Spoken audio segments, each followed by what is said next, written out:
Have you ever been in a situation where you just needed some time to yourself but you felt like you needed to explain why you were being quiet? Well, this story is for you. Once upon a time in a bustling city lived a person named Auren. They had a big heart and an even bigger personality. So when they went quiet suddenly, everyone around them began to panic. Their friends sent them worried messages. Their family called them incessantly. Their partner kept texting, "Are you okay?" But Auren didn't respond, not because they didn't care, but because they didn't have the words. The air around them pulsed with a heavy silence, echoing with unspoken questions. "Why so quiet? Talk to me. What's wrong?"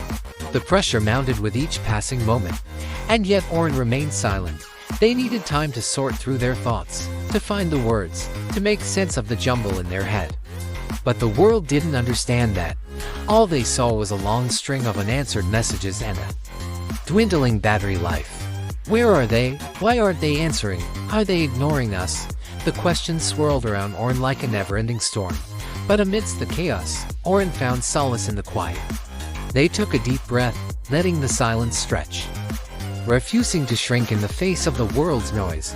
In the vast expanse of that quiet, something shifted within them.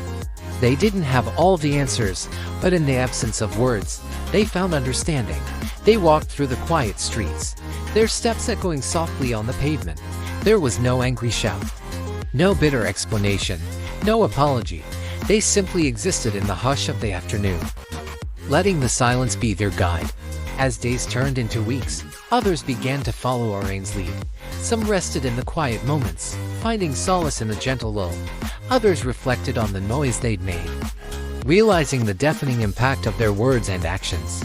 Slowly but surely, a wave of stillness spread through the city, a field of glowing hush that pulsed with a newfound peace. Auren didn't speak, but their silence did the talking. It spoke of strength and serenity, bravery and balance. Finally, one day, when the world was still basking in the afterglow of Auren's quiet revolution, some children came up to them and asked, "Why were you so quiet?" With a gentle smile, Auren replied, "Because sometimes silence is the only way to be heard. It gave me the strength to be myself, to be honest about who I am. And in that honesty, I found peace." The children listened intently, their young minds absorbing Auren's wisdom. Then they took it upon themselves to write "My silence is sacred" on colorful petals and let them float away on the wind, carried by the breeze to every corner of the city. And that's the story.